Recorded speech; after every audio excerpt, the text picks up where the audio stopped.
show some quotes from the answers. So, do you know where your tap water come from and how? People said, why should I think about this? I open the tap and there's water, so we don't really think about it. About the division of water between Israelis and Palestinians, this is the quote: we have to find a way to make sure that basic needs like drinking water and sanitation are accessible for everyone. Industries or farmers can pay a higher price, and I guess this is something we need in many places. Okay, who should supply water for Palestinians? I would like them to take care of themselves. I don't want to mess with them, and I believe they do get the money for it. They say that they want to be independent, so they should start working on it.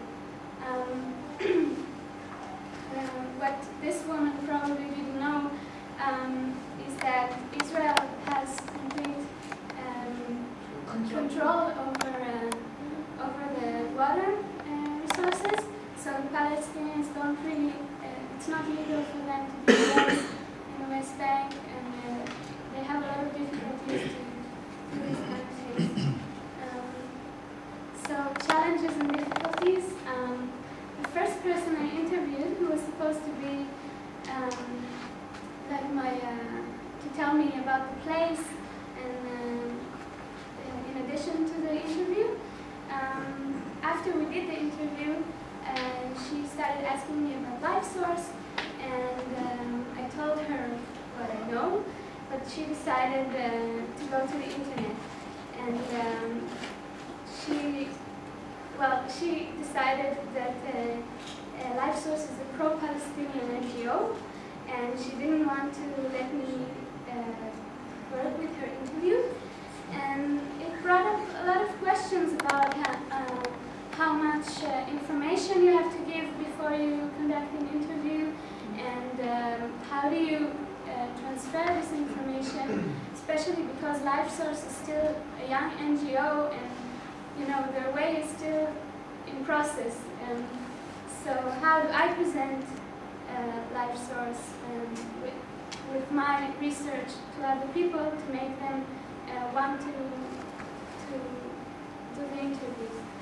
So that's it. Thank you.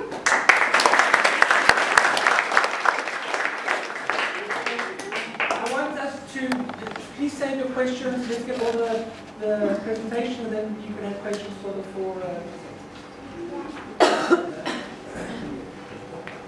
Hi again. My area, the water scarcity was in Aida camp, an Aida refugee camp. So where's Aida camp? Aida camp is located in northern of Bethlehem. It's located on 66 dunam of area. So it's established in 1950, and the population of this camp is more than 4,000 people.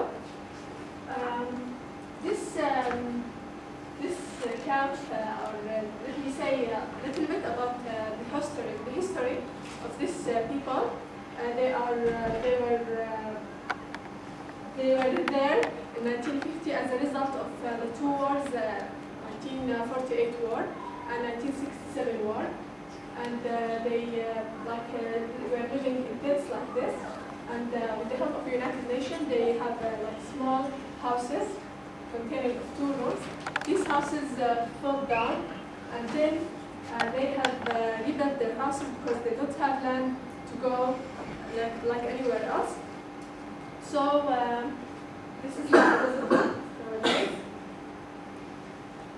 Maybe it seems like nice from here, but when you go in, they really suffer from poverty, and it's really not nice.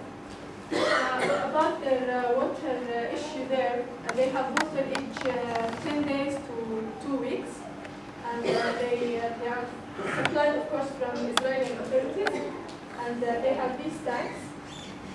Water fills these tanks.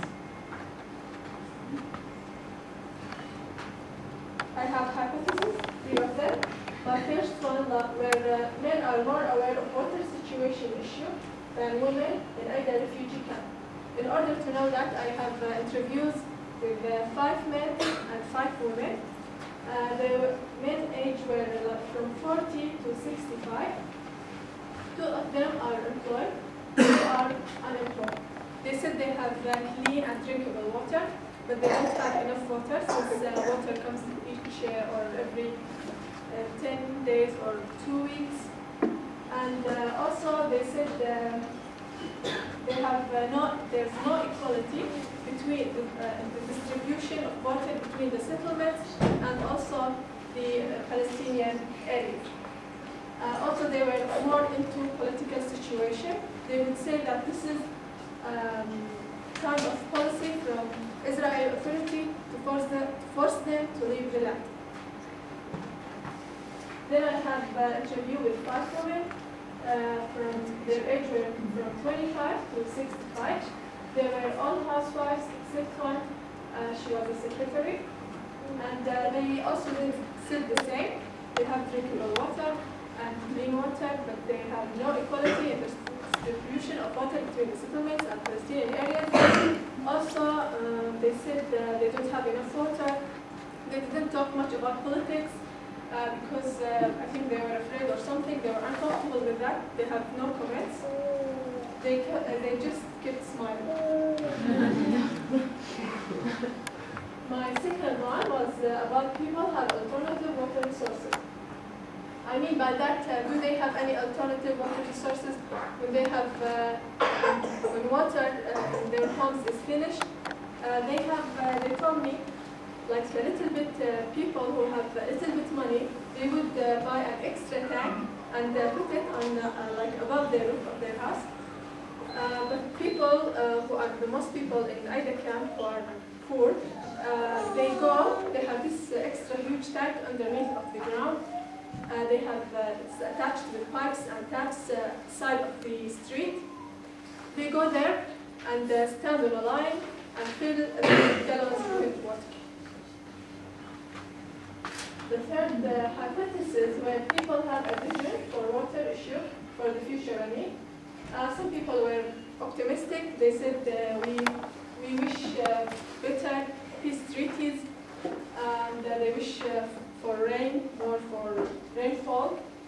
And others were like, they said that they think that the situation will be worse, and they would make compromises in the future between the Israelis and the Palestinians in order to have more water, and these compromises will be not for the advantage of the Palestinians.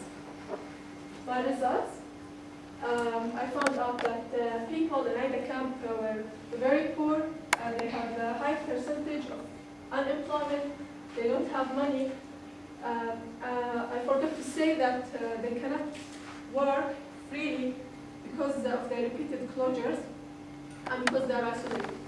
Also, they don't have enough water. Also, I forgot to say that water price in these camps are much higher than the settlements. That's what they think. And also, there's no justice because there's no equality of distribution. And we really hope, me and them, hope for serious cooperation between Palestinian authorities and Israeli authorities and Palestinians. And that's it. Thank you.